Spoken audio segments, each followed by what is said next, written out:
हमारे पूज्य गुरुदेव श्री पहाड़ी बाबा महाराज कहा करते थे, बच्चा भिखारी का हाथ ऐसा और साधु का हाथ ऐसा। महाराज जी कहते थे भिखारी का हाथ ऐसा और साधु का हाथ ऐसा। वो कहते थे मुंह से न कहे, संसार के किसी भी व्यक्ति से कुछ भी लेने की इच्छा संकल्प यदि तुम्हारे मन में उत्पन्न हो गया तो तुम तत्काल साधुता से नीचे गिर गए, भ्रष्ट हो गए और तुम भिक्षुक हो गए, भिखारी हो गए। महाराज कहते थे कि कभी कोई साधु महात्माओं को ये नहीं कहता, भले ही वो मधुकरी मांग के खाते हैं, फिर भी लोग ये नहीं कहते आइए भिखारी जी महाराज। ये बोलता है कोई? क्या कहते हैं? आओ महाराज, आओ महाराज। भिखारी जी कोई नहीं बोलता है। मांगते भिखारी भी हैं और मांगते संत भी हैं, पर संत को भिखारी नहीं कहते, क्योंकि भिक्षान्न प्राप्त करना यह तो देह धर्म का पालन है, कोई याचना नहीं है। लेकिन इस देह के लिए जो अत्यंत आवश्यक है, उस अन्न आदि की भिक्षा के अतिरिक्त कुछ भी लेने की इच्छा रखने वाला तत्काल अपने पद से, पथ से और पद से नीचे गिर गया। इसलिए किसी से कुछ लेने की इच्छा न करे। और महाराज अपने जीवन की घटना सुनाते थे बाबा। ये बात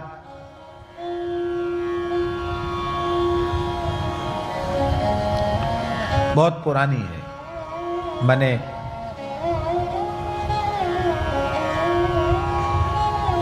अनुमान है लगभग सन 37-38 की बात होगी, 1937-38 की बात होगी। अंग्रेजी शासन तो था ही, और पहाड़ी बाबा खाकशोक आश्रम में पुराना मंदिर था और झोपड़ा बने हुए थे, उन्हीं में संतों के आसन थे। अब झोपड़ा बार बार बदलने पड़ते थे, बरसात के बाद फिर उसको सुधारना पड़ता था।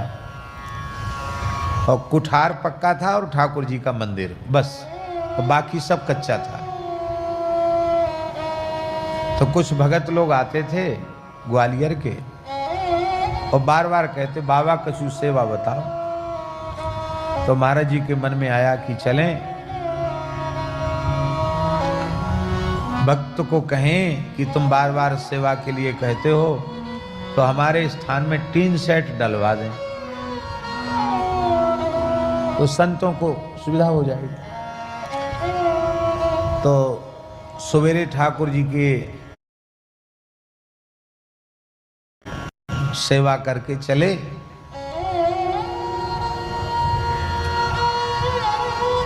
और पहुंच गए ग्वालियर। ट्रेनें भी कम चलती थी और लकड़ी झोंकने वाली ट्रेन चलती थी उस समय। लकड़ी झोंकते थे, लकड़ी जलाते थे ट्रेन में। और ग्वालियर पहुंचे, जिस व्यक्ति के यहाँ पहुंचे कुछ लेने की इच्छा से, वो वैश्य थे, अपनी गद्दी पर बैठे थे। महाराज जी जैसे ही पहुंचे, आओ आओ महाराज, आओ महाराज पधारो। तुरंत उन्होंने अपनी गद्दी पे, सेठ जी ने कंबल बिछा दिया, विराजो महाराज। महाराज जी बैठ गए। कहो कैसे पधारे? महाराज जी ने कहा बार बार कहते थे कि हम कुछ सेवा बताइए, तो हमारा मन है टीन सेट यदि डल जाए जहाँ झोपड़ा है तो बार बार परेशानी नहीं होगी संतों को। तो इतना सुनते ही वो जो महानुभाव थे उन्होंने महाराज जी की तरफ तो पीठ कर लिया और वो और व्यवहार की बातों में व्यस्त हो गए। चाहे ग्राहकों से या अपने मुनीम वगैरह से चर्चा करने लगे, महाराज जी को उत्तर नहीं दिया, उधर पीठ कर लिया। और महाराज जी तो बहुत स्वाभिमानी भी बहुत थे, वो तो नरसिंह भगवान थे। हम तो उनको नरसिंह भगवान के रूप में ही अनुभव करते थे। वो कहाँ इतनी देर बैठने वाले और सहन करने वाले। जैसे ही भगत ने पीठ दिखाई, सोई महाराज जी उठे, 5-7 मिनट में ही वहां से उठ गए। थोड़ी देर तो प्रतीक्षा किया कि शायद जरूरी बात हो, लेकिन देखा इसने बिल्कुल उपेक्षा कर दी। तो महाराज वहां से उठे और पैदल चल करके रेलवे स्टेशन पहुंचे। फिर रेल में जो भी रेल तैयार थी बैठ करके फिर मथुरा आए। मथुरा से पैदल चल के वृंदावन आए। तो सवेरे केवल बाबा ठाकुर जी का चरणामृत लेके गए थे, कुछ खाया पिया नहीं था। और रात्रि को लौट के आए तो 12 बज गए। मथुरा से पैदल चल के आए वृंदावन, तो रात्रि को 12 बजे स्थान में पहुंचे। बीच में कहीं जल भी नहीं पिया था उन्होंने।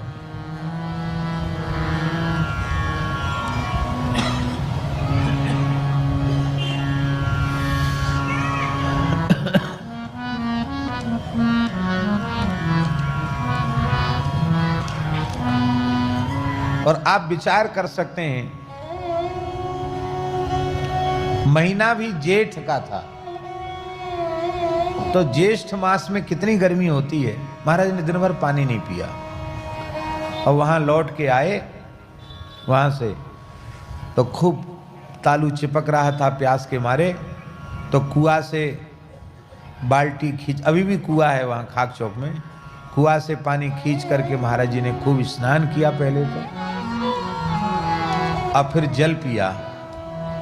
और वहीं हाथ में जल लेकर संकल्प किया, हे रघुनाथ जी, आपके नाम से लंगोटी लगाई साधु बने और अपना व्रत भंग करके हम केवल टीन सेट डलवाने के लिए हम गए। अब हम ये प्रतिज्ञा करते हैं आपके चरणों में कि जीवन की अंतिम श्वास तक कभी किसी संसार के मनुष्य से क्या चले, किसी से भी कुछ भी लेने की इच्छा नहीं करेंगे। मांगने की बात तो बहुत, इच्छा ही नहीं करेंगे, संकल्प का ही त्याग करते हैं। हम साधु क्या टीन सेट डलवाने के लिए बने थे कि मकान बनाने के लिए बने थे साधु? हम तो भजन करने के लिए साधु बने थे। तो टीन सेट डले चाहे न डले, अरे पुरखा झोपड़ा में बीत गया जब जीवन, हमारा भी झोपड़ी में बीत जाएगा। टीन सेट की क्या जरूरत अपने को, न डले और याचना नहीं करनी। सो कहते जैसे ये संकल्प किया तो बड़ी शांति आ गई और जल पी के फिर विश्राम में चले गए। भैया जी तीसरे दिन उसके परिवार के वे ही महानुभाव जिन्होंने पीठ दिखा दी थी, वे ही महानुभाव आकर साष्टांग पड़ गए, जोर जोर से रोने लगे। तो महाराज जी ने कहा, कहो क्या हो गया? अरे बोले महाराज पता नहीं आप क्या करे आए हैं, हमारे घर में सब मरणासन्न पड़े, लगता है कि अब कोई बचेगा ही नहीं हमारे परिवार, सब बस चक्कर आता और गिर जाते हैं, बेहोश पड़े हैं, पता नहीं क्या हो गया। तो महाराज जी हंसने लगे। महाराज जी बोले, अरे राम राम, बड़े दुख की बात है भैया, तुम हमारे ऊपर शंका कर रहे हो, भगत जी तुम हमारे ऊपर शंका कर रहे हो कि हमने कुछ कर दिया। तो हमने कभी आज तक किसी भी प्राणी के अनिष्ट का चिंतन अपने मन से नहीं किया, और हम न कोई जादू टोना वाले हैं और न हम तंत्र मंत्र वाले हैं, हम तो सीधे साधे राम राम करते हैं। तो अब राम जी की लीला राम जी जाने। हाँ ये बात जरूर है, इतनी बात जरूर है कि हम गए थे बड़ी आशा से और हमारी आशा पूरी भई नहीं, तो हमें बड़ी पीड़ा तो भई, दुख तो हमको हुआ, और यहाँ लौट के हमने पानी पिया, और लेकिन अब हम बड़े सुखी हैं। क्यों? हमने निश्चय कर लिया कि हमें कुछ करना ही नहीं, भजन छोड़ के दूसरा काम नहीं करना, अब किसी से कुछ मांगना नहीं है, इच्छा भी नहीं करनी है।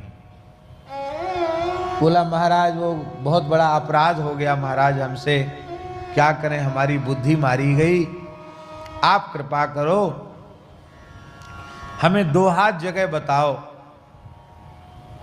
हम कुछ टीन सेट में तो फिर गल जाएगा, पक्का बना देंगे, 2 हाथ जगह बता दो। महाराज जी बोले कि जो बनवाना है जिनको उनके पास चले जाओ, हमारे पास कोई जगह वगैरह नहीं है, हमारे जैसे वैसे ही ठीक है। सो रोने लगा। बोले इसका मतलब आपने हमको क्षमा नहीं किया, हमारे परिवार को प्राण दान दो। तो महाराज जी कहते कि अब कुछ तो पिंड तो छुड़ाना था, तो धूना की विभूति लेकर हमने कहा जाओ सबके माथे पे लगा देना, ठीक हो जाओगे, हो जाएंगे, लेकिन बनाने बनाने का हमको कोई अब आवश्यकता नहीं है, ले जाओ, जाओ जाओ यहाँ से, लेकिन यहाँ रोग आओ मत। कहते आश्चर्य हो गया, वो जाते ही कुछ वो भस्म लगाई, सब ठीक हो गए। फिर उन्होंने बनाया, अब तो पुराना सब विसर्जित करके वहाँ नया निर्माण हो गया है। फिर जो टीन सेट जिन्होंने नहीं बनाया था, उन्होंने लगभग पूरे स्थान का निर्माण, जो पुराना स्थान जितना था, नीचे का पूरा पंगत घर, रसोई घर, संत निवास, सब उन्होंने बनाया। एक ही व्यक्ति ने बनाया। जब इच्छा की तब टीन सेट के लिए भी हाँ नहीं किया, और जब संकल्प का त्याग कर दिया तो बिना संकल्प के सब कुछ हो गया। और विलक्षण बात, भयंकर अकाल पड़ा और उस अकाल में अन्न नहीं मिल रहा था, और श्रावण भादों का उत्सव का समय आ गया। तो 20-25 महंत वृंदावन के संत समाज के अंग्रेज कलेक्टर से मिलने गए मथुरा। अंग्रेज कलेक्टर था कि महाराज हमारे यहाँ उत्सव आ रहा है, थोड़ा अन्न की व्यवस्था हो जाए। तो अंग्रेज कलेक्टर बोला हम कुछ नहीं सुनेगा, जो गेहूं खाएगा वो गोली खाएगा, जो गोली खाएगा वो गेहूं खाएगा, कह के भीतर चला गया।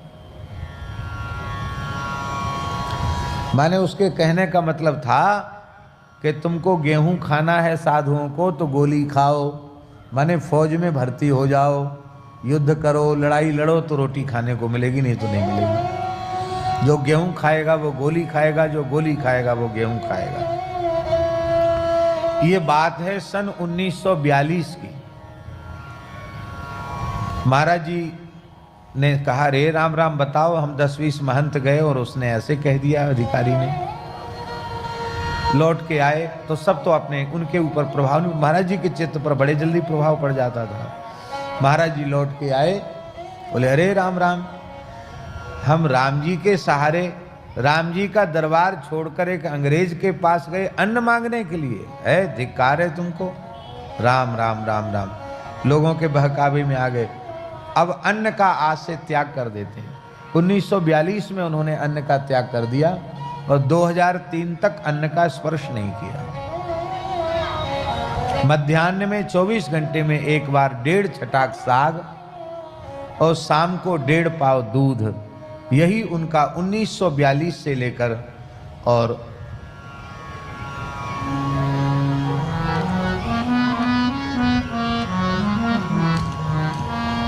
2003 तक यही आहार रहा उनका। पाव भर से अधिक कोई वस्तु अपने पेट में कभी जाने नहीं दी। महान योगी राज थे और लगभग 125 वर्ष की आयु में उन्होंने भगवत धाम प्रयाण किया। आपने दर्शन नहीं किया, क्या कहना, ऐसा दिव्य स्वरूप था उनका, अद्भुत था।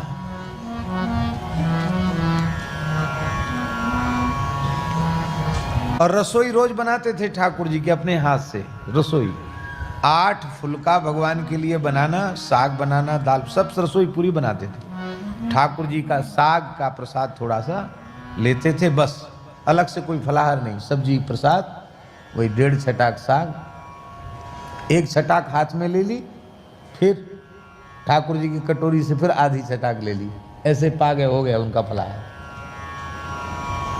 ये उनका फलाहार था।